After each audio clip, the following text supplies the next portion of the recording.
লিফটের মধ্যে এক অপরিচিত পুরুষকে জড়িয়ে ধরে আছে আর্নিকা। চোখ বন্ধ করে দুহাতে শক্ত করে জড়িয়ে ধরে জোরে জোরে শ্বাস নিচ্ছে মেয়েটা, যেন তার শ্বাস আটকে যাচ্ছে। এটা আর্নিকার ছোটবেলার অভ্যাস। অতিরিক্ত ভয় বা টেনশনে তার শ্বাস নিতে কষ্ট হয়। এই মুহূর্তে আর্নিকার অতিরিক্ত ভয় থেকেই এমনটা হচ্ছে, এবং এর জন্যই সে এই অপরিচিত পুরুষকে জড়িয়ে ধরে আছে। না হলে কি আর সে বেহায়ের মতো কোনো অপরিচিত লোককে জড়িয়ে ধরে থাকে? মিনিট 10 এভাবেই থাকার পর লিফটের গেট খুলে যায়। সাথে সাথেই অপরিচিত পুরুষটি তাকে ধাক্কা দিয়ে নিজের থেকে দূরে সরিয়ে দেয়। হঠাৎ এমনটা হয় তাল সামলাতে পারে না মেয়েটা। ফলস্বরূপ লিফটের দেয়ালে জোরে ধাক্কা খায়। নিজেকে সামলে উঠতে না উঠতেই তার কানে আসে পুরুষালী গম্ভীর রাগী গলায় ধমক। লিফট ঠিক আছে কিনা এটা প্রতি মাসে দেখতে হয়, জানো না তোমরা? রাস্কেল, ইডিয়েট, অফিসে কি ঘুমোতে আসো? আনিকা নিজেকে সামলে সামনে তাকাতেই দেখতে পায় এক পুরুষ, লম্বায় প্রায় 6 ফুট, গালে ছোট ছোট শেভ করা, খোঁচা খোঁচা দাড়ি, মাথার চুলগুলো জেল দিয়ে সেট করা, ফর্সা গায়ের রঙে সাদা শার্ট, তার সাথে ব্ল্যাক জিন্স আর ব্ল্যাক কোট। নির্দ্বিধায় তাকে এক সুদর্শন পুরুষ বলা যায়, যে রাগী দৃষ্টিতে সামনের মানুষগুলোকে দেখছে। তারপর আনিকার দিকে এক পলক ভয়ঙ্কর রাগী দৃষ্টি নিক্ষেপ করে, গট গট আওয়াজ তুলে সামনের দিকে এগিয়ে যায়। সে এগোতেই সামনের মানুষগুলো মাথা নিচু করে তাকে যাওয়ার রাস্তা করে দিল। আনিকা তার যাওয়ার দিকে তাকিয়ে আছে, তখনই তার কাছে একটি মেয়ে এসে তার বাহু ধরে বলে, তুমি ঠিক আছো? এই নাও একটু জল খাও। এই বলে আনিকার দিকে একটা জলের বোতল এগিয়ে দিল। আনিকা বোতলটা নিয়ে একটু পানি খেলো, তারপর নিজেকে স্থির করে সৌজন্যমূলক হেসে বলল, আমি ঠিক আছি। অনিক চৌধুরীর কেবিনটা কোথায় বলতে পারবেন? হ্যাঁ জানি, তবে তুমি কি স্যারের কিছু হও? না মানে, স্যার এখন মিটিংয়ের ফাইল দেখছে, কেউ ডিস্টার্ব করলে রাগ করবে। আনিকা এবার হেসে বলল। হ্যাঁ, আমি তার বোন হই। তার কেবিনটা একটু দেখিয়ে দেবেন? মেয়েটা সৌজন্যমূলক হেসে সম্মতি জানিয়ে বলল। ঠিক আছে, আসো আমার সাথে। আনিকা তার সাথে এগিয়ে গেল। ততক্ষণে বাকিরাও নিজের নিজের কাজে চলে গেছে, আর কেউ লিফট ঠিক করার জন্য কাজে লেগে পড়েছে। এইদিকে সেই সুদর্শন পুরুষটি তার বরাদ্দকৃত রুমে ঢুকে দরজাটা জোরে আওয়াজ তুলে বন্ধ করে দিল। তারপর সামনে টেবিল থেকে গ্লাস তুলে এক নিঃশ্বাসে সবটুকু শেষ করলো। জোরে জোরে কয়েকবার শ্বাস নিয়ে নিজেকে ধাতস্থ করলো এবং দাঁতে দাঁত চেপে বলে ওঠে, শুভ্র শেহরাজ খান কিনা সামান্য একটা পিচ্চি মেয়ের ছোঁয়ায় এত অস্থির হয়ে যাবে? হৃদপিণ্ডে এতটা অস্থির হবে? একটু থেমে সে আবারও দাঁতে দাঁত চেপে বলে, এই মেয়েকে তো আমি ছাড়বো না। ওর সাহস কি করে হয় আমাকে ছোঁয়ার, এত অস্থির করে তোলার? তারপর সে বুকে হাত দিয়ে আঁখি জোড়া বন্ধ করে আর বলে, খোল শুভ্র, সামান্য একটা পিচ্চি মেয়ের ছোঁয়ায় তোর হৃদস্পন্দন এতটা কারো হতে পারে না।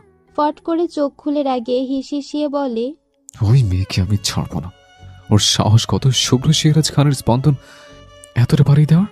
তারপর বার কয়েক শ্বাস নিয়ে নিজেকে স্থির করে শুভ্র। মিটিংয়ের জন্য প্রয়োজনীয় ফাইলপত্র দেখা শুরু করে, কিন্তু তার মন পড়ে আছে সেই নরম হাতের শক্ত আলিঙ্গনে। সেই মেয়েটি আনিকাকে একটি কক্ষের সামনে নিয়ে এসে বলে, এটা স্যারের কেবিন। আনিকা মুচকি এসে বলে, ধন্যবাদ, আপনি এখন আসতে পারেন। মেয়েটিও সৌজন্যমূলক হেসে বিদায় নেয়। মেয়েটি যেতে আনিকা কক্ষের কেবিনের দরজায় কড়া নেড়ে বলে, আসতে পারি? অনিক তখন মিটিংয়ের সব ফাইল গুছিয়ে নিচ্ছিল। তার মিটিং আছে, জলদি যেতে হবে, না হলে যার আগে স্যার, একটু দেরি হলেই তার খবর। তখনই পেছন থেকে পরিচিত আওয়াজ ভেসে আসায় অনিক পেছনে ঘুরে দেখে তাতেই তার আঁখি জোড়া বড় বড় হয়ে যায়। সে দ্রুত এগিয়ে আসে আর্নিকার দিকে, তারপর শুধায়, বনু, তুই এখানে কি করছিস? অনিকের এমন কথায় আর্নিকা মৃদু রাগী স্বরে বলে। তুমি তো বলেছিলে মনে নেই। অনিক অবাক হয়। আমি হ্যাঁ, তুমি মনে নেই আমাকে আজকে ঘুরতে নিয়ে যাওয়ার কথা? তুমি তো ভুলে গেছো, তাই আমিই চলে আসলাম। এখন তুমি আমায় ঘুরতে নিয়ে যাবে, এটাই ফাইনাল। আমি আর কিচ্ছু জানি না। বোনের দিকে চোখ ছোট ছোট করে তাকায় অনিক। তার বোন এমনই, প্রায় প্রায় তাকে ঘুরতে নিয়ে যাওয়ার জন্য বায়না করে। কয়দিন থেকেই বলছে ঘুরতে নিয়ে যেতে, ব্যস্ততায় আর হচ্ছে না, আজকেও হবে না। তাই সে বলে, বনু দেখ, আমার একটা ইম্পর্টেন্ট মিটিং আছে। এখন আমি ছুটি চাইলে স্যার আমাকে খেয়ে ফেলবে। তোমার স্যার রাক্ষস নাকি যে তোমাকে খাবে? মুহূর্তেই ভ্যাবাচাকা খেয়ে গেল অনেক। পরক্ষণেই নিজেকে সামলে নেয়, সে জানে তার বোন এমনই। তারপর বলে, আমাকে খাবে কেন? আমি তো কথার কথা বললাম। আচ্ছা ঠিক আছে, মানলাম তোমার ওই রাক্ষস স্যার তোমায় খাবে না। এখন আমাকে ঘুরতে নিয়ে চলো। দাঁত কেলিয়ে বলে আর্নিকা। অনেক খুব ভালো বুঝতে পারছে তার বোন তাকে কথার জালে ফাঁসিয়ে নিচ্ছে। তার মিটিং আছে, আবার আর্নিকাও আজকে না ঘুরে ছাড়বে না। তাই সে দীর্ঘশ্বাস ফেলে বলে। আচ্ছা নিয়ে যাবো তোকে। তৎক্ষণাৎ খুশিতে লাফিয়ে ওঠে আর্নিকা। অনিকের হাত ধরে টানতে টানতে বলে। চলো চলো তাড়াতাড়ি, দেরি হলে মা আবার বকবে। অনিক আর্নিকার হাত থেকে নিজের হাত ছাড়িয়ে নিয়ে বলে। এখন না, আমি আগে মিটিং করে আসবো, তারপর ততক্ষণ তুই এই ক্যাবিনে বসে থাকবি। এতক্ষণ বসে আমি কি করব? মুখটা ছোট করে বলে আর্নিকা। আমি কি জানি কি করবি, তবে এই প্রস্তাবে রাজি না হলে ঘুরতে যাওয়া হবে না। এখন বল কি করবি। কিছুক্ষণ ভেবে আর্নিকা বলে। আচ্ছা ঠিক আছে, থাকবো। তবে তোমার কতক্ষণ টাইম লাগবে? এই 2 ঘন্টার মতো। একটু থেমে অনিক আবার বলে। আচ্ছা আমি যাই তাহলে, দেরি হয়ে যাচ্ছে। তুই এখানে থাক, নইলে অফিসে ঘুরে ঘুরে দেখ। আচ্ছা ঠিক আছে, যাও। আনিকা এবার তাড়াতাড়ি ফাইল গুছিয়ে বেরিয়ে যায়। শুভ্রর কেবিনের সামনে এসে দাঁড়িয়ে বার কয়েক শ্বাস নিয়ে দরজায় টোকা দিয়ে বলে। Can I come in sir? Shubhro কেবলই নিজেকে স্থির করে কাজে মন দিয়েছে, তখনই ডাকে। বিরক্তি হলে সে কপাল কুঁচকে গম্ভীর গলায় অনুমতি দেয়। কেমন? অনেক ভেতরে ঢুকে স্যারের কপাল কুঁচকানো দেখে বোঝা যায় স্যারের মেজাজ এখন তুঙ্গে আছে। তাই কোনো তাল বাহানা না করে সোজা সাপটা বলে। স্যার মিটিংয়ের টাইম হয়ে গেছে। শুভ্র হাত ঘড়ির দিকে এক পলক তাকিয়ে বলে। আচ্ছা তুমি যাও, আমি আসছি। পরপরই ওকে স্যার বলে কেবিন থেকে বেরিয়ে যায় অনেক। অনেক যেতে শুভ্র আখি জোড়া বন্ধ করে বলে। ফাকিং ফিলিংস, এই মেয়েকে আমি ছাড়বো না। ওর জন্য সব ওলটপালট হয়ে যাচ্ছে। তারপর আখি জোড়া খুলে সেও মিটিং রুমের উদ্দেশ্যে বেরিয়ে পড়ে। এদিকে অনেকক্ষণ যাবৎ কেবিনে বসে থাকতে থাকতে হঠাৎই উঠে দাঁড়ায় আর্নিকা। তার পক্ষে আর এই কক্ষে বসে থাকা সম্ভব না। যেখানে সে 10 মিনিট চুপ করে বসে থাকতে পারে না, সেখানে 1 ঘন্টা ধরে একই রুমে বসে থাকা সম্ভব নয়। যদিও সে বসেছিল না, এতক্ষণ ঘুরে ঘুরে কেবিনের সব জিনিস খুঁটিয়ে খুঁটিয়ে দেখছিল সে। তারপরও সেখানে আর এক মুহূর্ত থাকতে পারবে না সে। তাই এবার সে সিদ্ধান্ত নিল এইবার সে গোটা অফিস ঘুরে দেখবে। যেই ভাবা সেই কাজ। অফিস ঘুরে দেখতে দেখতে সে ক্যান্টিন থেকে একটা কফি নিয়ে খেতে খেতে ঘুরে বেড়াচ্ছে। অনেকক্ষণ যাবৎ ঘুরতে ঘুরতে সে একটা কক্ষের সামনে দিয়ে যাওয়ার সময় হঠাৎ দেয়ালের মতো শক্ত কিছুর সঙ্গে ধাক্কা খেয়ে পড়ে যেতে নিলে কেউ তাকে নিজের বাহুডোরে আবদ্ধ করে নেয়। পড়ে যাওয়ার ভয়ে দু চোখ শক্তভাবে বন্ধ করে নেয়। অন্যদিকে শুভ্র মিটিং রুম থেকে বের হতে কারোর সাথে ধাক্কা খায়, আর সামনে থাকা ব্যক্তিটি পড়ে যেতে থাকলে দু হাতে জাপটে ধরে তাকে পড়ে যাওয়া থেকে বাঁচিয়ে নেয়। তারপর চোখ তুলে সামনে তাকাতেই তার হৃদস্পন্দন আরও বেড়ে যায়। সামনে থাকা রমণীর বন্ধ করে রাখা চোখের ডান পাশের তিলটি দেখে সে যেন থমকে গেছে। মুগ্ধ নয়নে রমণীটির আখিদ্বয়ের পাশে থাকা তিলটির দিকে তাকিয়ে আছে। তার দৃষ্টিতে নেই কোনো রাগ, নেই কোনো হিংসা, শুধু আছে এক ফালি শুভ্র মেঘের ন্যায় মুগ্ধতা। আনিকা ধাক্কা লাগার এতক্ষণ হয়ে যাবার পরও শরীরে ব্যথা অনুভব না হওয়াতে সে পিট চোখ মেলে তাকায়। তাকাতেই তার হৃদস্পন্দন বেড়ে যায়, চোখগুলো বড় বড় হয়ে যায়। এটা তো সেই বদলোক যে তাকে ধাক্কা দিয়েছিল। কথাটা ভাবতেই সে রাগে ফুঁসে ওঠে, এক প্রকার চিৎকার করে বলে উঠল। এই বদলোক, ছাড়ুন আমায়। আনিকা চিৎকারে যেন শুভ্রর ধ্যান ভাঙে। আবারও হৃদস্পন্দনের অস্থিরতা অনুভব করতেই তার মনে পড়ে এই মেয়ের জন্য তার হৃদস্পন্দন বেড়ে গিয়েছিল। সে এলোমেলো হয়ে গিয়েছিল। এই সেই মেয়ে যার উপস্থিতি তার হৃদস্পন্দন বাড়িয়ে দিয়েছে। তাই সে তৎক্ষণাৎ আনিকা ধাক্কা দিয়ে মেঝেতে ফেলে দেয়। তারপর বলে। নেক্সট টাইম যদি আমাকে ছোঁয়ার সাহস দেখিয়েছিস তাহলে জানে মেরে দেব। থার্ড ক্লাস মেয়ে কোথাকার, stay away from me. Anika তখন উঠে দাঁড়াতে যাচ্ছিল, এমন সময় নিজের সম্বন্ধে এত বাজে কথা শুনে আনিকা কিছু বলতে যাবে তার আগেই দেখতে পায় এই বদলোক হনহন করে চলে গেছে। বনু, এখানে পড়ে আছিস কেন? মিটিং রুম থেকে বেরিয়ে বোনকে মাটিতে পড়ে থাকতে দেখে তার কাছে এসে জিজ্ঞেস করে অনিক। আনিকা এখনো শুভ্রের যাওয়ার পথে তাকিয়ে আছে। এই লোকটাকে এখনই কি বলে গেল? একে তো সে ছাড়বে না, তার ক্যারেক্টার নিয়ে খারাপ কথা সে কিছুতেই মেনে নিবে না। এসব ভাবতে ভাবতেই অনিকের কথা শুনে তার দিকে তাকায় আন্নিকা, তারপর উঠে দাঁড়িয়ে ড্রেসটা ঝেড়ে পরিষ্কার করে নেয়। অনিকও এগিয়ে এসে সাহায্য করে তাকে, তারপর আবারও বলে, কিরে তুই এখানে পড়েছিলিস কেন? ভাইয়ের প্রশ্নের জবাব দিতে গিয়েও থেমে গেল আন্নিকা। এসব কথা তার ভাইয়া জানলে তুলকালাম কাণ্ড বাঁধিয়ে বসবে, আবার তাকেও আর কোনো দিন এখানে আসতে দিবে না। আর এখানে না আসতে পারলে এই বদলোকে সায়স্তা করবে কি করে? তাই শুভ্র যেদিকে গেছে সেদিকে তাকিয়ে একটু হাসার চেষ্টা করে বলে, ওই একটা দেয়ালের মতো খাম্বার সাথে ধাক্কা খেয়েছিলাম আর কি। দেয়ালের মতো খাম্বা আবার কি? অবাক হয়ে বলে অনিক। সে তুমি বুঝবে না, এখন চলো তো বাড়ি যাই। কেন, তুই ঘুরতে যাবি না? না, আমার আর ইচ্ছে নেই যাওয়ার, গেলে তুমিই যাও। মানে কি, ঘুরতে যাওয়ার জন্য সোজা অফিসে চলে আসলি, আর এখন বলছিস ইচ্ছা নেই? এটা কেমন কথা? এটা এমন কথাই। এখন তুমি তাড়াতাড়ি বাড়ি যাবে নাকি আমি একাই চলে যাব বলো? এতক্ষণ নরম স্বরে কথা বললেও আবার হালকা রাগী গলায় বলে আন্নিকা। তা দেখে অনিক বলে, আচ্ছা ঠিক আছে, চল বাড়ি যাব। হ্যাঁ চলো। ঠিক আছে, তুই নিচে গিয়ে দাঁড়া, আমি স্যারকে বলে আসি। তুমি আর তোমার এই রাক্ষস স্যার, উফ, আমি এগোলাম, তুমি তাড়াতাড়ি আসো তো। বলেই আগে আগে চলে গেল আন্নিকা। অনিক আর কিছু না বলে মুচকি এসে শুভ্রের কেবিনের দিকে এগোলো। শুভ্র নিজের কেবিনে আসে, চেয়ারে চোখ মুখ শক্ত করে বসে আছে। তার রাগ লাগছে না বিরক্ত লাগছে না ভালো লাগছে, তা সে নিজেই বুঝতে পারছে না। এই অনুভূতির দাবানলে এসে তার ইচ্ছে করলো ওই মেয়েটার গালে একটা চর বসিয়ে দিতে। কি করলো তাকে এই মেয়ে? আর তার চোখের পাশের ওই তীরটা সে যেন ভুলতেই পারছে না। এসব ভেবে সে দাঁতে দাঁত চেপে বলে, Fucking feelings. I hate these feelings. I'll kill her. গোধূলি বেলার শেষ মুহূর্ত, চারিদিক সূর্য রশ্মিতে রক্তিম বর্ণ ধারণ করেছে।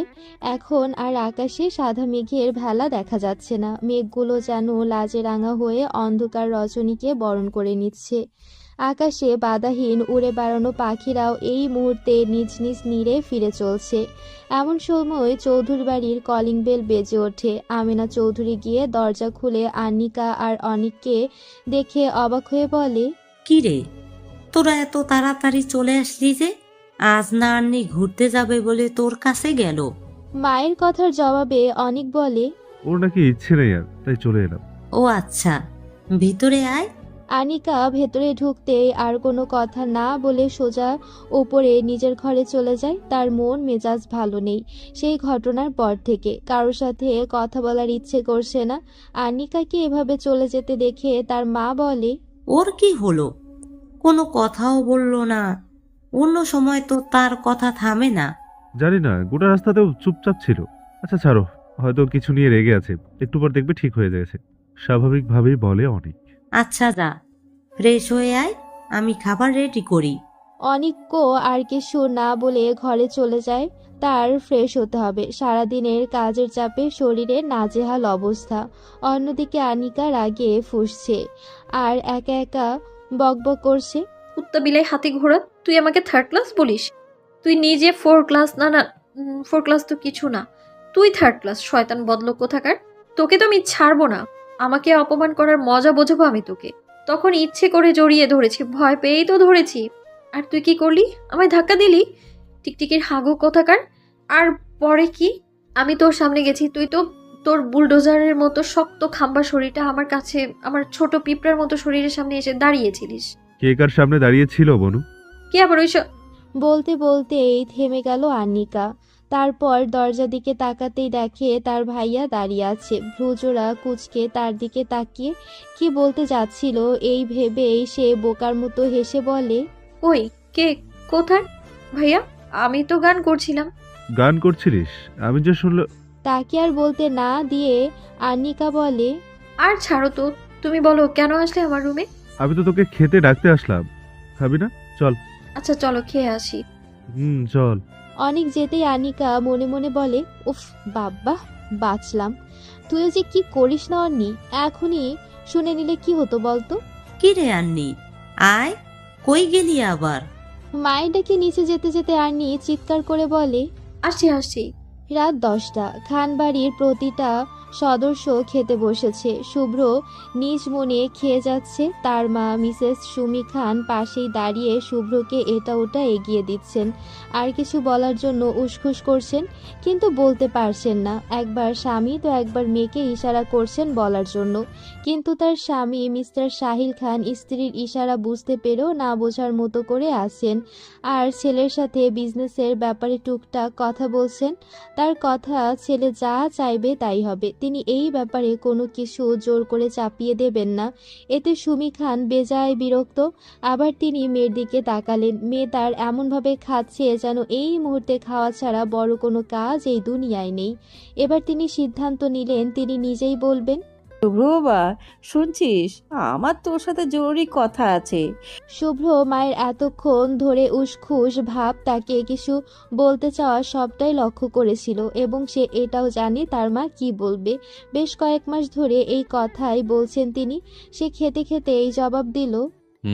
বল, শুনছি। ছেলের সম্মতি পেয়ে খুশি হয়ে গেলেন সুমি খান। ওষ্ঠে হাসি ফুটিয়ে বললেন, সেই তো কবে থেকেই বলছি বাবা, এইবার বিয়ের ব্যাপারটা নিয়ে কিছু ভাব। কি ভাববো? নির্লিপ্ত জবাব শুভ্রের। কি ভাববো মানে? বিয়ে শাদি কি করবি না তুই? এবার একটু রাগী গলায় বললেন সুমি খান। হ্যাঁ ভাইয়া, আবার বিয়েটা করেই নাও, অনেক দিন কোনো বিয়ে খাই না। একটু দুঃখী দুঃখী ভাব নিয়ে বলে শুভ্রতা। ঠিক আছে, তোর বিয়েটাই দিয়ে দেই, কি বলিস? স্বাভাবিকভাবেই বলে শুভ্র। আমি কেন বিয়ে করব? আমি তো ছোট। তাদের কথার মাঝখানে সুমি খান নরম স্বরে বলে ওঠেন, বাবা, তুই কি কাউকে ভালোবাসিস? বা তোর যদি কোনো পছন্দ থাকে আমাদের বল, আমরা তার সাথেই তোর বিয়ে দিব।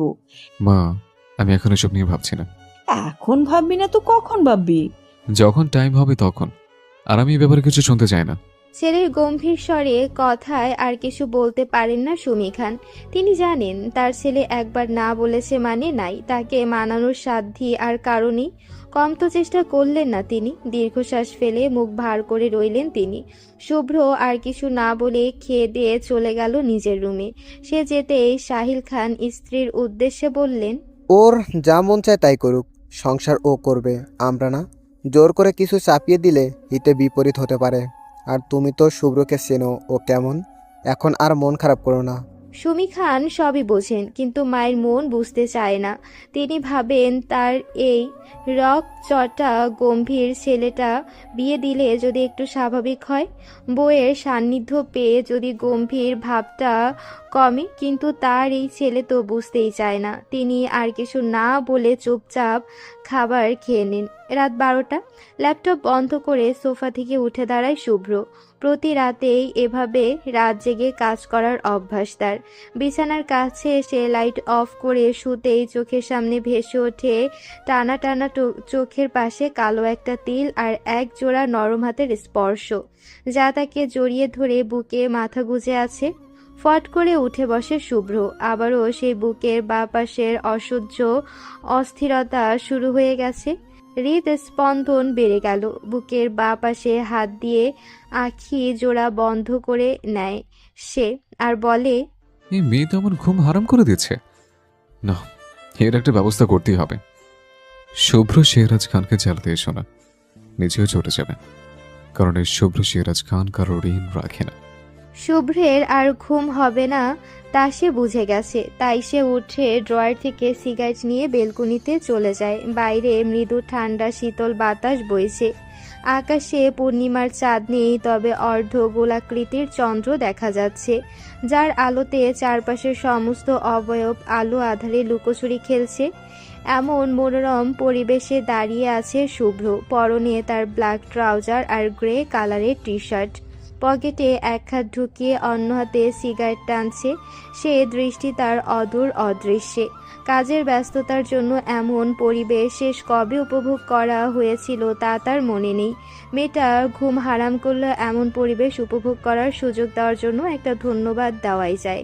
পরক্ষণই ভাবে, না, ওই মেয়েকে ধন্যবাদ দেওয়ার প্রশ্নই আসে না। ওই মেয়ে ছলনাময়ী, তাকে অজানা অনুভূতির দহনে জ্বালিয়ে মারছে। এই মেয়ের ছলনায় সে কোনো দিনও আটকাবে না। শুভ্র ভাবে এই ছলনাময়ী ছলনা তার উপর কার্যকর হতে দিবে না সে। কিন্তু শুভ্র হয়তো জানে না আমরা যা ভাবি তার থেকে উত্তম কিছু আল্লাহ তাআলা আমাদের জন্য ভেবে রেখেছেন। আজ সকাল থেকে আকাশ যেন মন খারাপ করে বসে আছে। বর্ষাকালে এই এক সমস্যা, যখন তখন মেঘের মন খারাপ করে বসে থাকে, আবার একটু পরেই চঞ্চল রমণীর সেই হাস্যোজ্জ্বল হয়ে ওঠে। যেন মেঘেরও ঘন ঘন মুড সুইং হয়। এমন মন মাতানো পরিবেশে ঘরে বসে থাকতে কারই বা ভালো লাগে। তাই তো আনিকাও বেরিয়ে পড়েছে বাইরে। তবে সে এমনি এমনি বের হয়নি, উদ্দেশ্য কলেজে যাওয়া। এবার কলেজের প্রথম বর্ষের ছাত্রী আর্নিকা কলেজ গেটের সামনে আসতেই দেখতে দেখতে পায় তার প্রাণপ্রিয় বান্ধবী ঈশা আগের থেকে এসে তার জন্য অপেক্ষা করছে। রিক্সা থেকে নেমেই ভাড়া মিটিয়ে দৌড়ে ঈশার সামনে দাঁড়ায়, তারপর বলে, সরি রে, দেরি হয়ে গেল, আমি বুঝতেই পারিনি কখন টাইম চলে গেছে। তুই তো জানিস রাতে ঘুম আমাকে ধরা দেয় না, আর সকালে ঘুম আমাকে ছাড়তেই চায় না। ঈশা অনেকটাই রেগে আছে এই মেয়ের, প্রতিদিন লেট হয়, আর এর জন্য তারও ক্লাসে যেতে লেট হয়। আবার একে ছাড়া যেতেই পারে না একা একা, তার প্রাণপ্রিয় বান্ধবী কি না। তারপর হঠাৎ তার মনে পড়ে ওই টাকলু স্যারের ক্লাস আছে, আজকে না জানি কপালে কি আছে। এটা ভেবে সে রাগী কণ্ঠে বলে, তোর এই প্রতিদিনের ডায়লগ রাখতো, শুনতে শুনতে আমার কানটা পচে গেল। তোর জন্য আমারও লেট হয়। আর তুই জানিস না আজকে ওই টাকলু স্যারের ক্লাস আছে। টাকলু স্যারের ক্লাস আছে মনে পড়তেই আর্নিকা ঈশার হাত ধরে টানতে টানতে নিয়ে যায় আর বলে, তুই যে কি করিস শিশু, চল চল তাড়াতাড়ি চল, না হলে টাকলু স্যার আমাদের খেয়ে ফেলবে। আমি কি করলাম? তুই তো দেরি করলি। হ্যাঁ হ্যাঁ হয়েছে, এখন চলেন তাড়াতাড়ি ভাবিজি। ভাবিজির সম্বোধন শুনেই লজ্জায় আর কিছু বলতে পারে না ঈশা। এই মেয়ে খুব ভালোভাবে জানে কিভাবে তাকে চুপ করাতে হয়। ঈশা আর কিছু বলে না, ক্লাসের উদ্দেশ্যে যেতে থাকে। আর এসব দেখে মিটিমিটি হাসে আর্নিকা। সব ক্লাস করে বাইরে আসে আর্নিকা আর ঈশা। এখন তারা শপিং করতে যাবে। এক সপ্তাহ পরই তাদের কলেজে নবীনবরণ উৎসব অনুষ্ঠিত হবে। দুই বান্ধবী ঠিক করেছে সেদিন তারা শাড়ি পরবে। যেই ভাবা সেই কাজ, বেরিয়ে পড়েছে শপিং এর উদ্দেশ্যে শাড়ি কেনার জন্য। অন্য সভ্যতা কখন যাবৎ তারা ঘুরে ঘুরে শাড়ি পছন্দ করছে, কিন্তু কোনো শাড়ি পছন্দ হচ্ছে না তাদের। অবশেষে একটা সাদা রঙের শাড়িতে চোখ আটকায় আর্নিকার। আর কিছু না দেখে ওই শাড়িটায় প্যাকিং করতে দেয় আর্নিকা। ঈশাও একটা নীল রঙের শাড়ি প্যাকিং করতে দেয়। তখনই পেছন থেকে কেউ চাপটে জড়িয়ে ধরে আর্নিকাকে আর বলে, অর্নি আপু, কতদিন পর তোমার দেখা। অপর পাশের ব্যক্তিটির গলার আওয়াজ শুনে আনিকার বুঝতে বাকি নেই এটা কে। সেও পেছন ঘুরে তাকে জড়িয়ে ধরে বলে, সুব্রতা তুমি এখানে? আমি। তুমি তো আমাকে ভুলেই গেছো। গাল ফুলিয়ে বলে শুভ্রতা। তোমার মতো মিষ্টি মেয়েকে ভোলা যায় কখনো? মুচকি হেসে বলে আর্নিকা। শুভ্রতা আর্নিকাকে ছেড়ে একটু সরে দাঁড়িয়ে বলে, তাহলে আমার সাথে যোগাযোগ করো না কেন? সরি, আসলে এই কয়দিন খুব ব্যস্ত ছিলাম, তাই তোমার সাথে যোগাযোগ রাখতে পারিনি। এরপর থেকে সব সময় তোমার সাথে যোগাযোগ করব। আমাকে তো সবাই ভুলেই গেছে। পাশ থেকে বলে ওঠে ঈশা। আরে ঈশা আপু, তোমাকে কি আর ভুলতে পারি? হুম, তা তো দেখতেই পাচ্ছি। তো তোকে মনে রাখার বা কি আছে? কথাটা বলেই আর্নিকা হেসে দেয়। তাকে হাসতে দেখে শুভ্রতাও হেসে দেয়। ঈশা কিছু বলতে নেবে, কিন্তু তার হাসি দেখে সেও এসে যায়। তুমি কার সাথে এসেছো শুভ্রি? আরে দেখেছো, ভুলেই গেছি, দাঁড়াও পরিচয় করিয়ে দিই। কথাটা বলেই পাশে দাঁড়ানো ব্যক্তিটাকে দেখিয়ে দিয়ে বলে, এই হলো আমার মা। আর মা, এই হলো আর্নিকা আপু, যার কথা আমি তোমাকে বলি। আর এটা হলো ঈশা আপু। আর্নিকা ঈশা দুজনেই সুমি খানকে সালাম করে। তিনিও মুচকি হেসে সালামের জবাব দেয়। তিনি এতক্ষণ পাশে দাঁড়িয়ে আর্নিকাকে দেখছিলেন। মেয়েটাকে তার বেশ মনে ধরেছে। মেয়ের কাছেও আর্নিকার নামে অনেক কথাই শুনেছে সে, তবে দেখা হলো আজই প্রথম। মেয়েটা দেখতো মাশাআল্লাহ। এমনই একটা হাস্যোজ্জ্বল টুকটুকে বউ তার ছেলের জন্য হলে মন্দ হয় না। কথাটা ভেবে মুখে হাসি ফুটে উঠল তার। পর মুহূর্তেই ছেলের কথা ভেবে মুখের হাসি মিলিয়ে গেল। এরপর যথাসাধ্য নিজেকে ঠিক করে বলে, তুমি তাহলে ওর অর্নি আপু? তোমার কথা শুনতে শুনতে তোমার দেখার খুব ইচ্ছে ছিল মা। তেমন কিছু না আন্টি, ও একটু বেশিই বলে। এই কথাটা আগে মনে হতো, কিন্তু এখন মনে হয় ও সত্যি কথাই বলছে।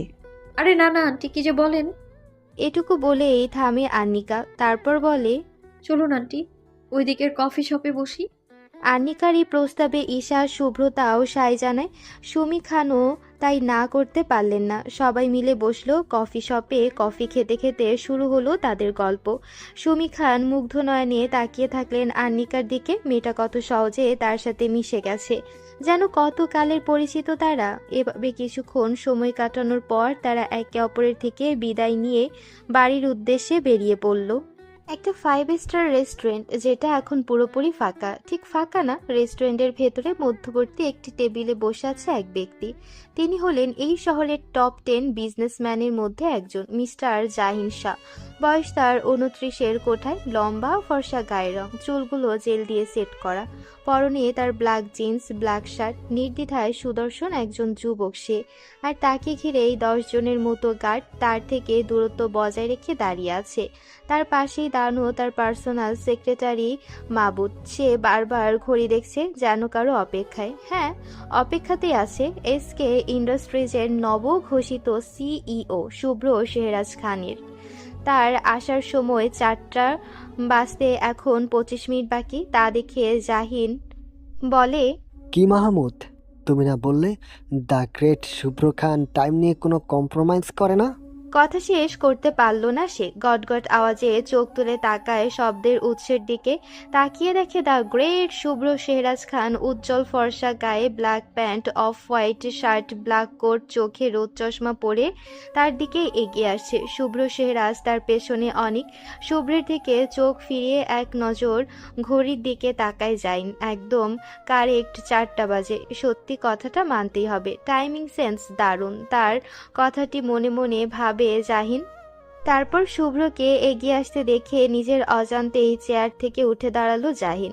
শুভ্র কাছাকাছি আসতেই তার দিকে হাত বাড়িয়ে দিল, তবে শুভ্র তাকে এক প্রকার উপেক্ষা করে সামনে চেয়ার টেনে বসে বলে, মিস্টার জাহিন, আপনার কাছে 30 মিনিট সময় আছে, যা বলার তাড়াতাড়ি বলুন।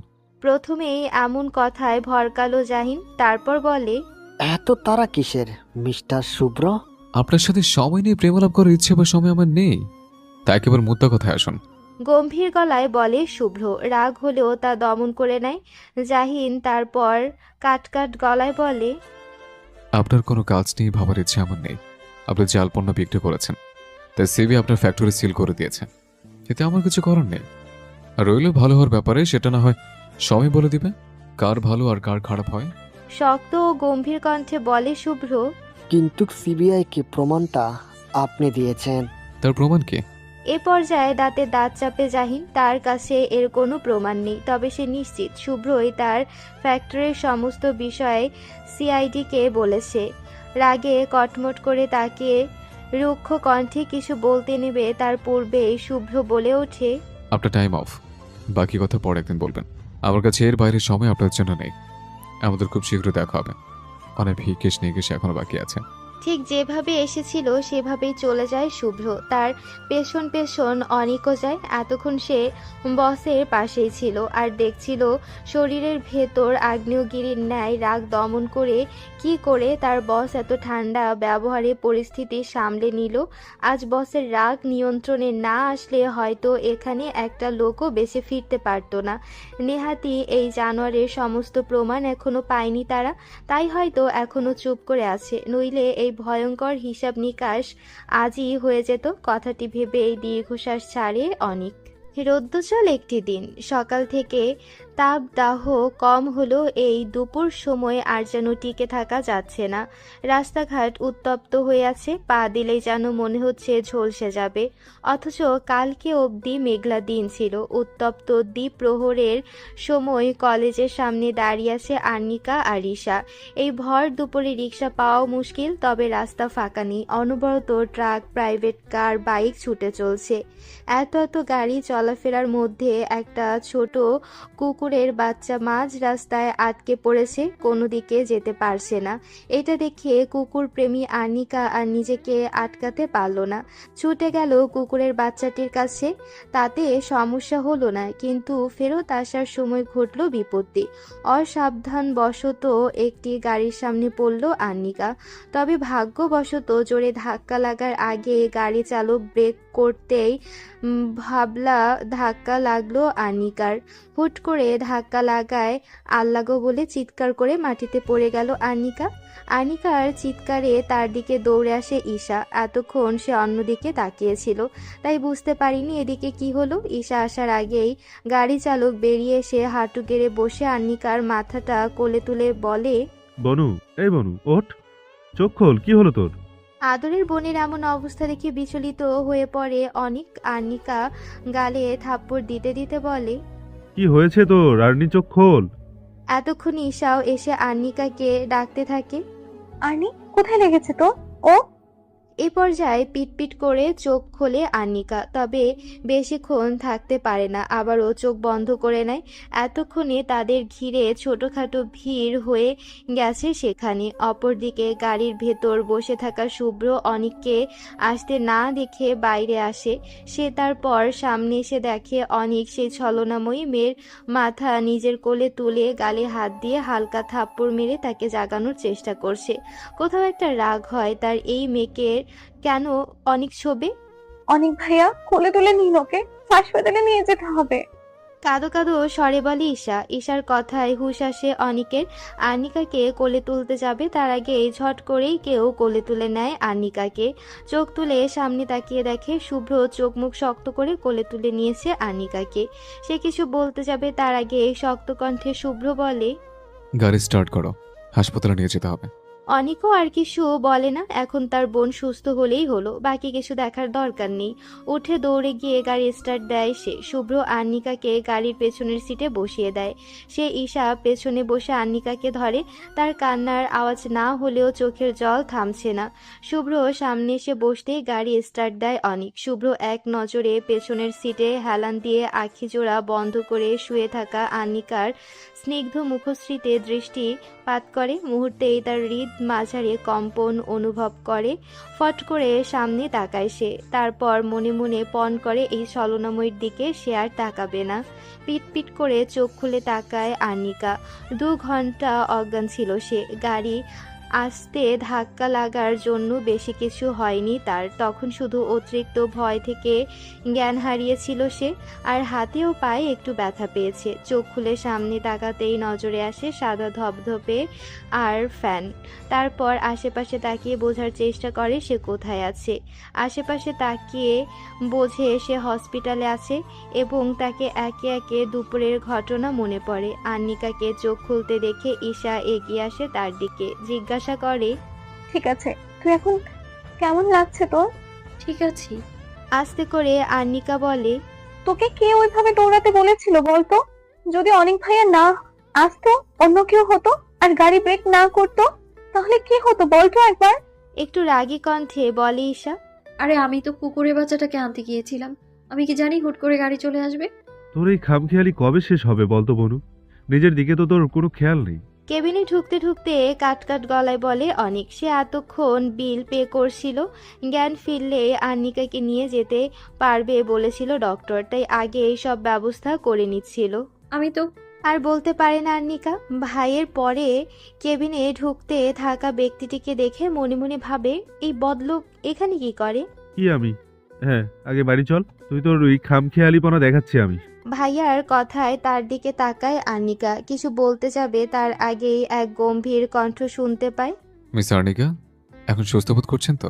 এর জবাব দেয় না আর্নিকা, চুপ করে থাকে। এই বদ লোকের সাথে কথা বলবে না সে।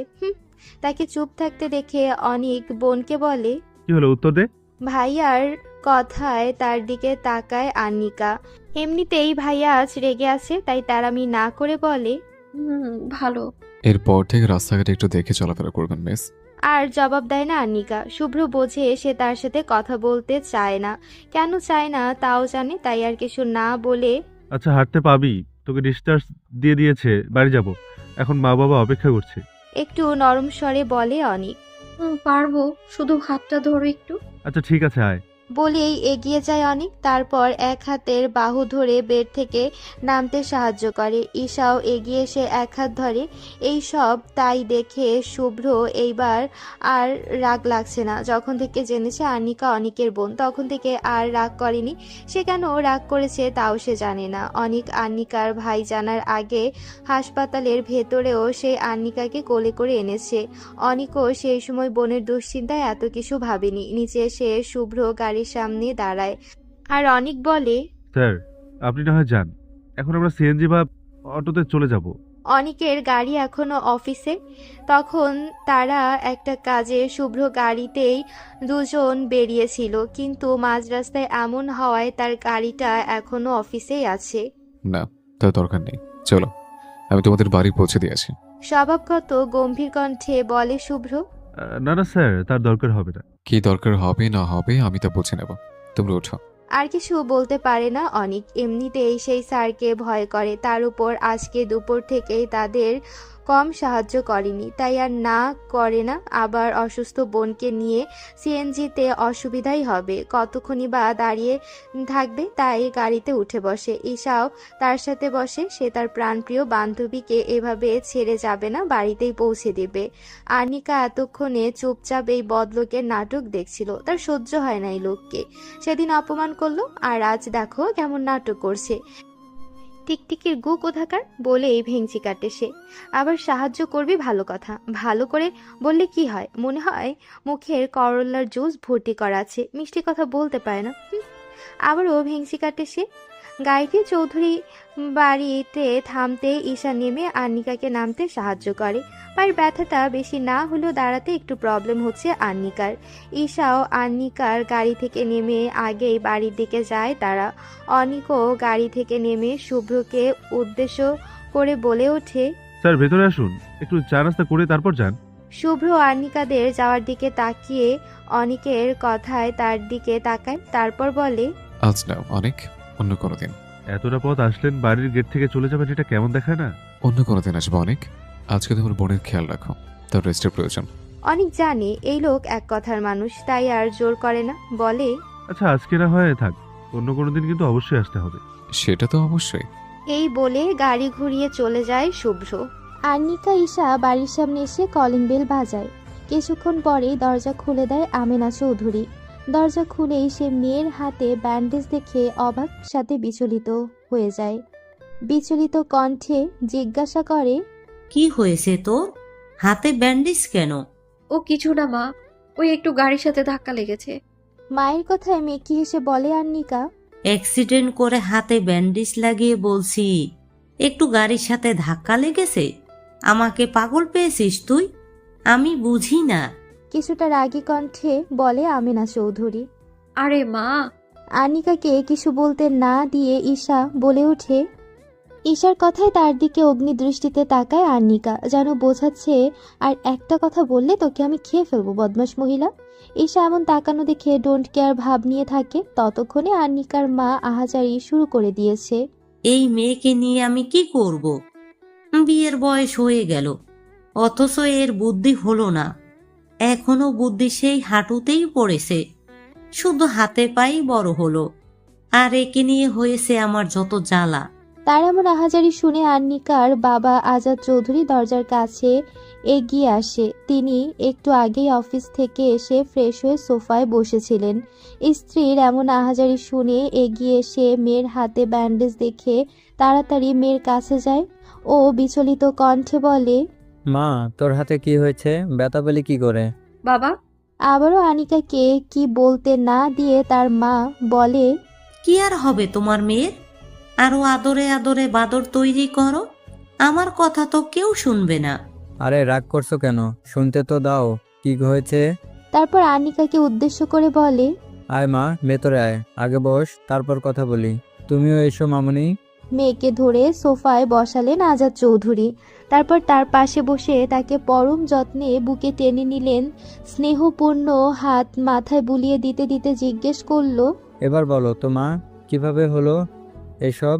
আনিকাও বাবার আহ্লাদ পেয়ে বাবার বুকে নিজের শান্তি খুঁজে নিল। তারপর নিজের দোষ ঢাকতে কিছু বলতে যাবে তার আগেই তাকে আবারও থামিয়ে অনেক বাড়িতে প্রবেশ করতে করতে বলল, তোমার এই বাদর মেয়েকে কি জিজ্ঞেস করছো? বাবা, আমার কাছে শোনো, কি করেছে তোমার এই গুণধর? কি করেছে? মাঝ রাস্তায় একটা কুকুর বাচ্চাকে আনতে গিয়ে আমাদের গাড়ির সামনে চলে এসেছে। ভাগ্যিস গাড়িটা আমি যথাসম্ভব তাড়াতাড়ি ব্রেক করেছি, কিন্তু রক্ষে হয়নি, হালকা একটু ধাক্কা লেগে হাতে ব্যথা পেয়েছে। গাড়িটা তুই চালাচ্ছিস? এতক্ষণ নরম কণ্ঠে কথা বলল, এবার গম্ভীর কণ্ঠে বলে উঠলেন আজাদ চৌধুরী। হ্যাঁ। বেয়াদব ছেলে, তোর সাহস কি করে হয়? আমার মেয়ে ব্যথা দেওয়ার তোকে গাড়ি চালানোর লাইসেন্স দিয়েছে কে? বাবার কথা শুনে অবাক হলেও পরোক্ষ নেই নিজেকে ঠিক করে নেয় অনেক, কারণ সে জানে তার বাবা এমনই, মেয়ের ভুল সে দেখবেই না। এখানে আমার কি দোষ? ওই তো হুট করে সামনে চলে এসেছিল। তুই দেখে শুনে গাড়ি চালাবি না বেয়াদব। আমি কিছু বলতে চেয়েও বলল না অনেক। বোনের দিকে তাকিয়ে দেখে সে মিটিমিটি হাসছে। কে জানে এখন এখানে যাই বলা হোক না কেন আগে তাকেই দোষী ভাবা হবে, এটাই হয়ে আসছে চিরকাল। তাই আর কথা না বাড়িয়ে সোজা উপরে নিজের কক্ষে চলে যায়। তবে যাওয়ার আগে বোনকে উদ্দেশ্য করে বলে যায়, মিটি মিটি না হেসে রেস্ট নে বেয়াদব, তোর বিচার আমি পরে করছি।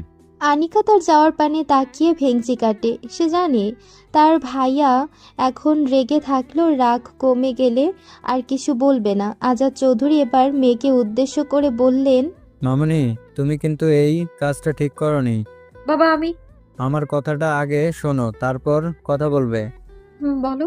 কাউকে সাহায্য করা ভালো, সেটা হোক মানুষ বা পশু, কিন্তু তাই বলে নিজেকে বিপদে ফেলে সাহায্য করা এটা কেমন কথা?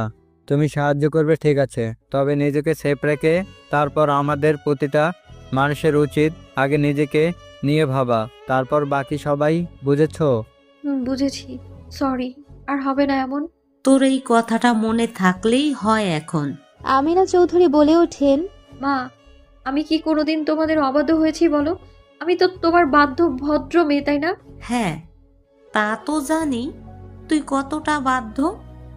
এবার যা, ফ্রেশ হয়ে রেস্ট নে। হ্যাঁ মামনি, যাও রেস্ট নাও।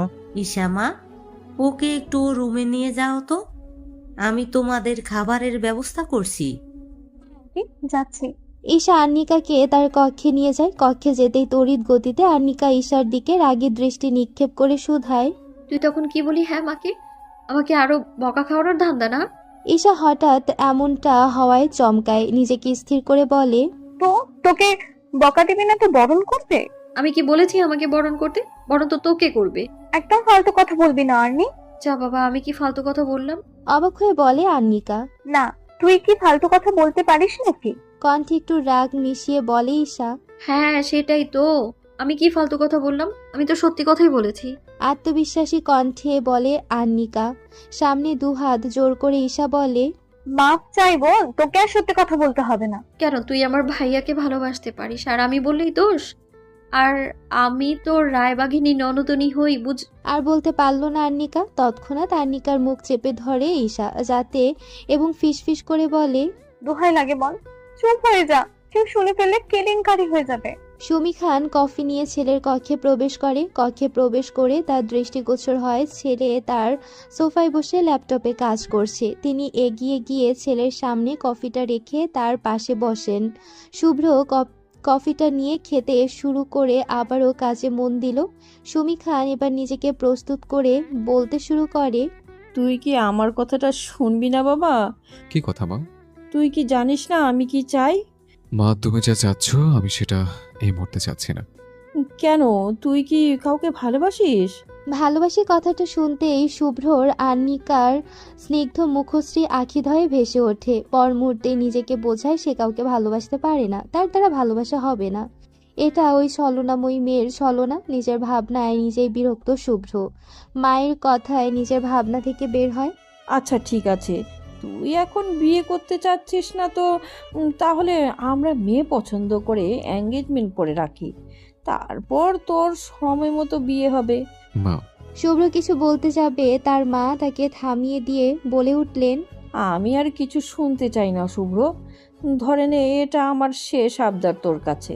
এক পর্যায়ে কিছুটা সময় নিশ্চুপ থাকে শুভ্র, তারপর কিছু একটা ভেবে বলে, ঠিক আছে, মানলাম তোমার কথা।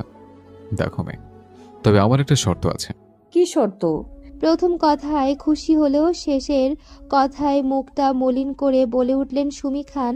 আমার পছন্দ না হলে আমাকে কেউ জোর করতে পারবে না। গম্ভীর কণ্ঠে বলে শুভ্র। সুমি খান এতেই খুশি হয়ে যান। ছেলে তার মত বদলিয়েছে, এটাই অনেক। আর রইল পছন্দের কথা, তার পছন্দের উপর তার আস্থা আছে। ছেলে আর না করতে পারবে না ভেবেই তিনি মুচকি হাসেন। ছেলের মাথায় হাত বুলিয়ে দিয়ে তিনি খুশিতে আত্মহারা হয়ে স্বামীর কাছে এই খুশির সংবাদ দিতে যান।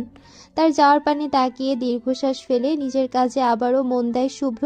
তার হাতে তার মা খুশি হবে জানতো, তবে এতটা খুশি হবে এটা ভাবতে পারেনি। নিস্তব্ধ রাত্রি, চারিদিকে নিস্তব্ধতায় ভরা। আকাশে অর্ধ গোলাকৃতি চন্দ্রিমা, তাকে ঘিরেই হাজারো তারাদের মেলা। বাতাসে আছে শীতল পরশ, স্নিগ্ধ হাওয়ার পরশ যেন শরীর ও মন মাতিয়ে তুলছে বারংবার। খুব বেশি রাত্রি না হলেও চারিদিক নিস্তব্ধ, তবে সে নিস্তব্ধতা ভেঙে মাঝে মাঝেই কয়েকটা প্রাইভেট কার, বাইক ছুটে চলছে অন্ধকার রাস্তাতে। কিয়ৎক্ষণের জন্য আলোকিত করে যাচ্ছে এই অন্ধকারচ্ছন্ন পরিবেশকে। এই আলো অন্ধকারে লুকোচুরি খেলায় ঈশা তার হৃদ মাঝারে লুকিয়ে রাখা পুরুষটিকে আর চোখে দেখে চলছে। এই মানুষটিকে তার এত কেন ভালোবাসতে ইচ্ছে করে তা সে জানে না। এই লোকটি কবে তার সাথে ভালোভাবে কথা বলেছে তা মনে পড়ে না ঈশার। সবার সাথে হাসি খুশি মুখে কথা বলল, তার বেলাতেই যেন এই লোকের মুখে করল্লার জুস ঢেলে দেওয়া হয়। তবু সে এই লোককেই ভালোবাসে। কেন বাসে তা সে জানে না, জানতে চায়ও না। শুধু জানে এই মানুষটির আশেপাশে থাকলে তার সুখ সুখ অনুভব হয়। তাকে এক নজর দেখলে তার মন ভালো হয়ে যায়, তাকে নিয়ে ভাবতে ভালো লাগে, ভালোবাসতে ভালো লাগে, তাই ভালোবাসে। কিন্তু এই লোক তার অনুভূতি বোঝে না নাকি ঈশা বুঝতে দেয় না? হ্যাঁ, সেই বুঝতে দেয় না। তার ভয় হয় যদি না করে দেয়। এখন তো তাও কথা না বললেও চোখের সামনে দেখতে পায়। আর ভালোবাসার কথা বললে যদি সেটুকু না পায়, তখন কিভাবে থাকবে সে? তার থেকে তার অনুভূতি তার মাঝেই থাক না হয়। কে বলেছে অনুভূতি প্রকাশ না করে ভালোবাসা অনুভব করা যায় না? এই মুহূর্তে সে তার প্রিয় মানুষটার পাশে হাঁটছে, হাতে হাত রেখে না হাঁটলেও পাশাপাশি তো হাঁটছে। এটাই তার কাছে অনেক, এটাই তার জীবনের অনেক বড় প্রাপ্তি। আর কিছু চাই না তার। ঈশার আকাশকুসুম ভাবনার মাঝে তারা হাঁটতে হাঁটতে ঈশাদের বাড়িতে পৌঁছে গেছে। আনিকাদের বাড়িতে রাতে খাওয়া দাওয়ার পর বাড়ি ফেরার কথা বললে আমেনা চৌধুরী ঈশাকে একা এত রাতে পাঠাতে নারাজ। তাই অনিক কি বলেছে ঈশাকে বাড়ি পৌঁছে দিতে। অনিকের গাড়ি বাড়িতে না থাকায় সে অটো নিতে চাইলে মানা করে ঈশা, বলে হেঁটেই যাবে। অনিকও আর মানা করেনি। আনিকাদের বাড়ি থেকে ঈশাদের বাড়ি হেঁটে গেলে 20 মিনিটের দূরত্ব। এতটা সময় দুজনে পাশাপাশি আসলে কারো মুখেও কোনো কথা ছিল না, যেন দুজন একে অপরের অস্তিত্ব অনুভব করছিল। বাড়ি পৌঁছালে ঈশার মন খারাপ হয়, কেন এত তাড়াতাড়ি বাড়ি পৌঁছে যেতে হলো। আর একটু দেরি হলে আর একটু সময় সে তার প্রিয় মানুষটার সাথে থাকতে পারত। বাড়ির বাইরে থেকে যাওয়ার জন্য ইচ্ছা আছে নাকি? গম্ভীর কণ্ঠে বলে অনিক। হ্যাঁ, না মানে আকস্মিক অনিকের কথায় ঘাবড়ে গিয়ে বলে ঈশা। তাহলে বাড়ির ভেতর না গিয়ে দাঁড়িয়ে আছো কেন? না, ইচ্ছে তো নেই। তাইলে কি আপনার সাথে নিয়ে যাবেন? বিড়বিড়িয়ে বলে ঈশা, যাতে অনিক শুনতে না পায়। কি বিড়বিড় করছো? ঈশাকে বিড়বিড় করতে দেখে শুধায় অনিক। না না, তেমন কিছু না ভাইয়া। তাড়াতাড়ি যাও এখন। আপনি এতটা রাস্তা আসলেন, ভিতরে না ঢুকেই চলে যাবেন? ঈশাকে আর বলতে না দিয়ে অনিক বলে, আজ না, অন্য একদিন যাব। এখন তুমি তাড়াতাড়ি ভিতরে যাও। আর কিছু বলতে পারে না ঈশা। নিঃশব্দে মাথা নিচু করে বাড়ির ভেতরে ঢুকে। ঈশা বোঝে না তার সাথে আর একটু থাকলে কি হবে। এত তাড়া দিচ্ছে যেন তার সাথে আর 1 মিনিট থাকলে গায়ে ফোস্কা পড়ে যাবে। ঈশা বাড়িতে ঢুকতেই অনিকও নিজের বাড়ির উদ্দেশ্যে ফিরে চলে যায়। খান পরিবারের সবাই আজ এসেছে চৌধুরী বাড়িতে। শুভ্রতা ঈশার থেকে জেনেছে আনিকা অ্যাক্সিডেন্ট করেছে। তারপর থেকেই তার মাকে বলেছে আনিকাকে দেখতে যাওয়ার কথা। সুমি খানও আর না করেননি। আনিকা বাবা মার সাথে তারও দেখা করতে হবে তা সে ভেবে রেখেছিল। এই বাহানায় তার উদ্দেশ্য সফল হয়ে যাবে। তাই তো স্বামী আর মেয়েকে নিয়ে চলে এসেছেন আনিকাদের বাড়ি। শুভ্রকে আসার কথা বললে বলেননি তিনি আগে সবটা ঠিকঠাক করবেন, তারপর এই ছেলেকে আনবেন। না হলে যার রকচটা ছেলে তার কখন কি করে বসে কোনো ঠিক নেই। এই বিষয়ে কোনো ঝুঁকি নিতে চান না তিনি। সুমি খান ভেবেছিলেন এখানে এসে তাকেই সবটা সামলাতে হবে। তার স্বামী হয়তো এই বিষয়ে আগ্রহী থাকবেন না, কিন্তু তার ধারণা সম্পূর্ণ ভুল প্রমাণ করে। সাহিল খান এবং আজাদ চৌধুরী খোঁজ গল্পে মেতেছেন। তারা কলেজ ফ্রেন্ড, কলেজে খুব ভালো বন্ধুত্ব ছিল তাদের। সময়ের সাথে সাথে ব্যস্ততার নিরিখে তাদের আর দেখা হয় না। তাই তো এতদিন পর পুরনো বন্ধুকে পেয়ে যেন তারা আবার আগের সময় ফিরে গেছেন। আর্নিকার ঘরে গল্প করছে। সুমি খান ও আমিনা চৌধুরীর রান্নাঘরে কাজ করতে করতে গল্পে মেতেছেন। তাদেরও ভালোই ভাব জমে গেছে। ছুটির দিন হওয়াতে অনিকও আজ বাড়িতে আছে। দুপুরে খাওয়া দাওয়ার পরে শুভ্রতা আর আর্নিকা ছাড়া সবাই একসাথে ড্রয়িং রুমে বসেছে। সেখানেই শুভ্রের বাবা সাহিল খান সবার দৃষ্টি আকর্ষণ করতে একটু গলা ছেড়ে বলে উঠলেন, আজাদ, আজ আনিকা মামুনির অ্যাক্সিডেন্টের খবর শুনে তাকে দেখতে আসলেও আমাদের আরও একটি উদ্দেশ্য আছে এখানে আসার। আজাদ চৌধুরী ভ্রুকুচকে চাইলেন সাহিল খানের দিকে। অনিক ও আমেনা চৌধুরীর চোখে প্রশ্ন। সুমি খানও আগ্রহ নিয়ে চাইলেন স্বামীর দিকে। আজাদ চৌধুরী কিছু বলতে যাবেন, তাকে থামিয়ে দিয়ে সাহিল খান আবারও বললেন, আসলে কিভাবে বলবো বুঝতে পারছি না। তুই কিন্তু রাগ করতে পারবি না কথাটা শোনার পর। এ পর্যায়ে আজাদ চৌধুরী কিছুটা চিহ্নিত হলেও একটু হাসার চেষ্টা করে বন্ধু সাহিল খানকে আশ্বস্ত করে বললেন, কি এমন কথা শুনি যা শুনে আমি রাগ করব? বলছিস তো রাগ করবি না? না, করব না বলে। সাহিল খান স্ত্রীর দিকে একবার তাকিয়ে আবারও দৃষ্টি স্থির করলেন আজাদ চৌধুরীর দিকে। তারপর শান্ত কণ্ঠে বললেন, তুই তো আমার ছেলে শুভ্রকে দেখেছিস। সে এখন আমার গোটা অফিস সামলাচ্ছে। নিজের ছেলের সম্পর্কে আর কি বলবো, অনেক তাকে ভালো করে জানে। তার থেকে না হয় জেনে নিস সে ঠিক কেমন। আমি যা বলতে চাচ্ছি সেই কথাই আসি। আর্নিকা মামুনিকে আমার স্ত্রী আগে থেকে পছন্দ করত, তাই আমাকে এক প্রকার ধরে বেঁধে এখানে নিয়ে এসেছে। আমি তখন ব্যাপারটা অতটাও গ্রাহ্য না করলেও এখন আনিকা মামুনিকে দেখার পর আমারও তাকে পছন্দ হয়েছে। তার থেকেও বড় কথা, তোর মেয়ে জানার পর থেকে আমাদের সম্পর্কটাকে আরও মজবুত করে তোলা ও আনিকা মামুনিকে আমাদের বাড়ির একটি রত্ন করে নিয়ে যাওয়ার জন্য তোর কাছে অনুমতি চাইছি। সাহিল খানের কথা শুনে এক প্রকার স্তব্ধ হয়ে আছেন আজাদ চৌধুরী। এখন এই মুহূর্তে তার ঠিক কি বলা উচিত সে বুঝতে পারছে না। কিছুক্ষণ নীরবতা পালন করে তিনি বললেন, না, করব না। বলো, তোর প্রস্তাবে না করার কোনো কারণ আমি দেখছি না। শুভ্র যেহেতু তোর ছেলে, তাহলে সে নির্দ্বিধায় ভালো ছেলে, কিন্তু আমার মেয়েটা যে এখনো ছোট। আজাদ চৌধুরীর কথা শুনে তৎক্ষণাৎ সুমি খান বলে উঠলেন, ভাইজান, আমরা তো এখনই বিয়ের কথাটা বলছি না। এখন কথাবার্তা ঠিক করে রাখি, ছেলে মেয়েদের জানাই। তারা যদি রাজি থাকে তাহলে আকরটা করে রাখবো, পরে না হয় ধুমধাম করে আবারও বিয়ে দিয়ে তারপর নিয়ে যাব। এবার আর আজাদ চৌধুরী কিছু বলতে পারলেন না, চুপচাপ কিছু ভাবতে লাগলেন। তারপর ছেলে এবং স্ত্রীকে একবার তাকিয়ে বললেন, দুঃখিত, আমি এখনই কিছু বলতে পারছি না। মেয়ের সাথে কথা বলে তারপর জানাবো। মেয়েকে আমি জোর করতে চাচ্ছি না। কোনো অসুবিধা নেই, তুই ভেবে চিনতে তারপর সিদ্ধান্ত নিয়ে আমাদের জানাতে পারিস। শান্ত কণ্ঠে বললেন সাহিল খান। সুমি খানও তার কথাতে সম্মতি জানালেন। আরও কিছুক্ষণ কথাবার্তা বলে এবার তারা বাড়ি ফেরার সিদ্ধান্ত নিলেন। সুমি খান সাহিল খান গাড়িতে বসতে শুভ্রতা আর্নিকাকে জড়িয়ে ধরে তাকে বলে, অনি আপু, তোমাকে খুব শীঘ্রই একেবারে আমাদের বাড়িতে নিয়ে যাবে। তারপর সারাদিন খুব গল্প করব। আনিকা তার কথা আর কিছু না বুঝেই হাসতে হাসতে বলে ওঠে, ঠিক সারাদিন তোমার সাথে থাকলে খুব ভালো হবে। তার জন্য তোমাদের বাড়ি যেতে হলেও যাব। তারপর একে একে সবার থেকে বিদায় নিয়ে সেদিন তারা নিজেদের বাড়ি ফিরে গেল। তবে যাওয়ার আগে সাহিল খান আজাদ চৌধুরীকে বললেন, তোর উত্তরটা যাতে হ্যাঁ হয় আজাদ। তোর মেয়েকে আমি আমার আর এক মেয়ে হিসেবে চাই। আজাদ চৌধুরী কিছু না বলে শান্ত দৃষ্টিতে তাকে আশ্বস্ত করলেন শুধু। আনিকা আজ কলেজে এসেছে শাড়ি পরে, তবে সে যদি জানতো আজ এমন কিছু হবে তাহলে হয়তো জীবনে আসতো না এভাবে কলেজে। আর এই শুভ্র নামক অসভ্য বদ লোকের সামনে তো সে আর কোনো দিনও যাবে না।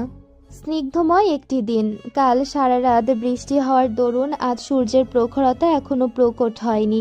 সূর্যটা আজ মৃদু সোনালি আলোয় চারিদিক ঝলমল করে তুলেছে। তার সাথে পশ্চিমী হাওয়া দুলিয়ে দিয়ে যাচ্ছে গাছের নরম পাতা। আকাশে শুভ রাঙা মেঘ ঘুরে বেড়াচ্ছে। নীলিময় আকাশে একখানা শুভ রঙের ভেলা যেন চারিদিকে শুভ্রতা ছড়িয়ে দিয়েছে। আজ আনিকাদের কলেজে বার্ষিক অনুষ্ঠান। আনিকার হাতের ব্যথা নেই বললেই চলে, তাই আজ সে কলেজে এসেছে। কলেজে আসতেই প্রিন্সিপাল স্যারের ডাক পড়েছে তাই স্যারের রুমের দিকে রওনা দিল আনিকা। আনিকা খুব ভালো স্টুডেন্ট না হলে অধিকাংশ স্যার তাকে চেনে। তার ভাইয়া অনিকের পরিচয়। তার ভাইয়াও এই কলেজে পড়েছে এবং খুব ভালো স্টুডেন্টও ছিল। প্রিন্সিপাল স্যারের রুমের সামনে এসে দাঁড়ালো অর্নি। তারপর নক করে নরম স্বরে বলল, স্যার আসতে পারি? হ্যাঁ হ্যাঁ, এসো আর্নিকা, তোমার অপেক্ষাই করছিলাম। হ্যাঁ স্যার, বলুন, কোনো দরকার? দরকার, তোমাকে একটা দায়িত্ব দেওয়া হবে। কি দায়িত্ব স্যার? বেশি কিছু না, শুধু আমাদের কলেজের চিফ গেস্টকে ফুলের তোড়া দিয়ে স্বাগত জানাতে হবে। আমি কেন স্যার? সেটা গেস্ট আসলেই বুঝতে পারবে। স্যার? আর কিছু বলতে পারে না অর্নি। তাকে থামিয়ে দিয়ে প্রিন্সিপাল স্যার গম্ভীর স্বরে বলে, আমি না শুনতে চাচ্ছি না আর্নিকা, যাও গিয়ে প্রস্তুতি নাও। রাগ হয় আনিকার। এভাবে তাকে জোর করতে হবে কেন? আর কি কেউ নেই এই কলেজে? তাদের বললে কি হতো? তবুও কিছু বলতে পারে না সে। বেরিয়ে পড়ে প্রিন্সিপালের কক্ষ থেকে বের হতে ঈশা তার দিকে এগিয়ে আসে। সেও এসেছিল আনিকার সাথে, তবে ভেতরে যায়নি। এতক্ষণ বাইরেই অপেক্ষা করছিল। কিরে, স্যার কি বললো তোকে? কি বলেছে শুনবি? তোর মাথা আমার মুন্ডু। রাগে গজগজ করতে করতে বলে আনিকা। মুহূর্তেই চোখ মুখ কুঁচকে নেয় ঈশা। তারপর বলে, বাজে কথা না বলে বল স্যার কি বললো। বাজে কথা আমি বলি? হ্যাঁ আমি বলি?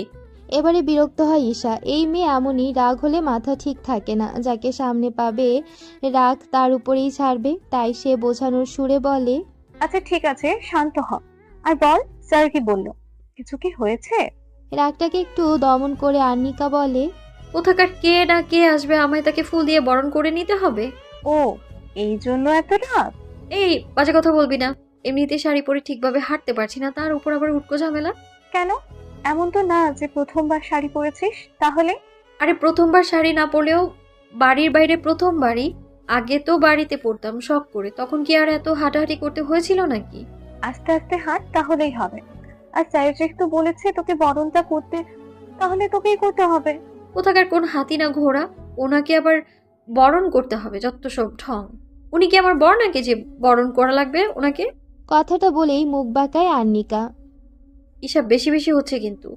রাগে গজগজ করতে করতে বলে আনিকা, আচ্ছা ঠিক আছে, আর বলবো না, চল, না হলে ওদেরকে প্রধান অতিথি চলে আসবে, তারপর স্যার তোর ক্লাস নেবে। চল আর কি। দাঁতে দাঁত চেপে কথাটা বলে শাড়ি সামলিয়ে আগে আগে হাঁটতে থাকে আনিকা। ঈশাও আনিকার রাগ দেখে আর কিছু বলে না, ঠোঁট চেপে হাসতে হাসতে চলে যায়। মঞ্চের সামনে এসে দাঁড়াতেই কয়েকজন এসে আনিকাকে বলে গেটের কাছে যেতে। প্রধান অতিথি আসার সময় হয়ে গিয়েছে। আনিকা আর কিছু বলতে পারে না। রাগটাকে দমন করে একটা ফুলের বাকেট নিয়ে গেটের কাছে দাঁড়ায়। তার পাশে ঈশা সহ অনেকে আছে। 5 মিনিটের মতো অপেক্ষা করতে একটি ব্ল্যাক কালারের মার্সিডিজ কলেজ গেটের সামনে দাঁড়ায়। তারপর সেথা হতে বেরিয়ে আসে শুভ্র শেহরাজ খান। পরনে তার black jeans, off white shirt আর ব্ল্যাক কোট। বাহুতে লেদারের ঘড়ি, চুলগুলো জেল দিয়ে সেট করা, ফর্সা গালে ছোট ছোট চাপ দাড়িগুলো যেন একটু বেশি জলজল করছে, চোখে ব্ল্যাক সানগ্লাস। নিঃসন্দেহে সুদর্শন পুরুষ বলা যায় তাকে। মেয়েরা শুভ্রকে দেখে যেন 2-3 বার ক্রাশ খাওয়া শেষ। এখন তাদের আনিকার উপর হিংসে হচ্ছে। এত হ্যান্ডসাম ছেলেকে কত সহজে ফুল দেওয়ার সুযোগ পাচ্ছে। তারা যদি জানতো সাহিল খান নয় বরং তার ছেলে শুভ্র শেহরাজ খান আসবে, তাহলে হয়তো এই সুযোগ কখনোই হাতছাড়া করতেন না। সবাই শুভ্রকে দেখে ক্রাশ খেলো। আনিকার রাগটা যেন আরো 10 গুণ বেড়ে গেল। এই বদলোক এখানে কেন? তার থেকেও বড় কথা, এই লোককে তার ফুল দিতে হবে। রাগে অগ্নিশর্মা হয়ে ওঠে আনিকা। তবে কিছু করার নেই। কলেজে কোনো সিন ক্রিয়েট হোক সে চায় না। তাই রাগটাকে একটু দমন করে এগিয়ে গেল শুভ্রের দিকে। অপরদিকে শুভ্র বিরক্ত হয়ে গাড়ি থেকে নেমে আসে। অনুষ্ঠানে আসার কথা ছিল তার বাবার, কিন্তু তার জরুরি কাজ পড়ে যাওয়ায় তিনি আসতে পারেননি। তাই ইচ্ছের বিরুদ্ধে শুভ্রকেই আসতে হলো। গাড়ি থেকে নামার সময় যতটা সে বিরক্ত ছিল, সামনে তাকাতেই তার থেকে 10 গুণ বেশি মুগ্ধতা ভিড় করলো তার আখিদয়। হৃদস্পন্দন গাঢ় হলো তার সামনে দাঁড়িয়ে থাকা শুভ্র পরিটিকে দেখে। শুভ্র রাঙা শাড়িতে নিজেকে আবদ্ধ করে, চোখে গাঢ় কাজল, ঠোঁটে হালকা গোলাপি আভা, কোমর সমান চুলগুলো ছেড়ে দেওয়া, দুহাত ভর্তি সাদা রেশমি চুড়ি, হাতে একটা লাল গোলাপ ফুলের বুকেট নিয়ে তার দিকে এগিয়ে আসছে সেই ছলনাময়ী রমণী। হৃদস্পন্দন স্বাভাবিকভাবে বেড়ে চলেছে তার। মুগ্ধময় দৃষ্টিতে দেখে চলছে সেই ছলনাময়ী রমণীকে। আশেপাশের কোনো কিছুর খেয়াল নেই তার। স্যার, ফুলের বাকেট নিন। একটু জোরে আওয়াজ তুলে বলে অনিক। সে গাড়ি থেকে নেমে দেখে তার স্যার দাঁড়িয়ে আছে, না কথা বলছে না ফুলের বাকেটটা নিচ্ছে। প্রথম কয়েকবার আসতে ডাকলো, সাড়া না পেয়ে একটু জোরে ডাকে সে, এতে যেন কাজ হয় একটু। শুভ্র একটু চমকাতেই তবে তার ভাবমূর্তি দেখে বোঝা যায় না। অপরদিকে আনিকা বিরক্ত নিয়ে শুভ্রের মুখ পানে তাকিয়ে আছে। সে কখন থেকে সে ফুলের বাকেটটা এগিয়ে দিয়ে আছে, আর ওই লোক কি ভাবছে কে জানে। কালো চশমা পরায় বোঝা যাচ্ছে না কোন দিকে তাকিয়ে আছে। তার ইচ্ছে করছে এই বদলোকের মাথাটা ফাটিয়ে দিতে। কখন থেকে তাকে দাঁড় করিয়ে রেখেছে। শুভ্র আবার নিজেকে স্বাভাবিক করে হাত বাড়িয়ে আনিকার থেকে ফুলের বাকেটটা নেয়, আর কোনো দিকে না তাকিয়ে ফুলের বাকেটটা অনিকের হাতে দিয়ে দ্রুত পা চালিয়ে স্থান ত্যাগ করে। 2 ঘন্টা মতো হবে শুভ্র স্টেজের সামনে বসে আছে, তবে দৃষ্টি তার ঘুরে ফিরে ওই ছলনাময়ী রমণীতেই আটকাচ্ছে, যে এখন স্টেজের ডান দিকে দাঁড়িয়ে ঈশার সাথে গল্পে মেতেছে। এই ছলনাময়ীর হাসিতে যেন শুভ্রর হৃদস্পন্দন অস্বাভাবিক হচ্ছে। শুভ্র বোঝে না এই ছলনাময়ী নারী কি করলো তাকে। তার মাথায় এই নারী ছাড়া আর কিছু আসছে না। অন্যদিকে আনিকার চারপাশে কোনো মন নেই। সে প্রিয় বান্ধবীর সঙ্গে এখন গল্পে মেতেছে। অনেকক্ষণ দাঁড়িয়ে থাকার জন্য এবার আনিকার গরম লাগছে, আবার চুলগুলো ছেড়ে দেওয়া তাই অস্বস্তি লাগছে। তাই সে হাত উঠিয়ে চুলগুলো একটু ঠিক করে নিল। চুল ঠিক করার সময় অসাবধানতা বশত কোমরের দিকে শাড়িটা একটু সরে গিয়ে কোমরের দিকটা দৃশ্যমান হয়।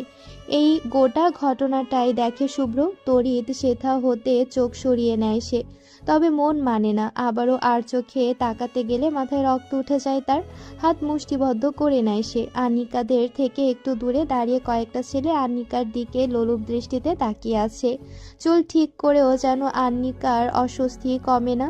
তার ফ্রেশ হতে হবে, না হলে ভালো লাগবে না। তাই সে ঈশাকে বলে, তুই দাঁড়া, আমি একটু ওয়াশরুম থেকে আসছি। আমি যাবো তোর সাথে? না, দরকার নেই, তুই থাক, আমি আসছি এক্ষুনি। আচ্ছা যা। আনিকা আর কিছু না বলে ওয়াশরুমে চলে যায় ফ্রেশ হতে। ফ্রেশ হয়ে চুলগুলো ঠিক করে শাড়িটা আর একটু পরিপাটি করে আবারও প্রোগ্রামের দিকে এগিয়ে যায় সে। শাড়ি ধরে আস্তে আস্তে হাঁটার সময় হুট করে কেউ তাকে একটা অন্ধকার কক্ষে টেনে নিয়ে যায়। আকস্মিক ঘটনায় স্তব্ধ হয়ে যায় আনিকা, কিছু বলতে পারে না।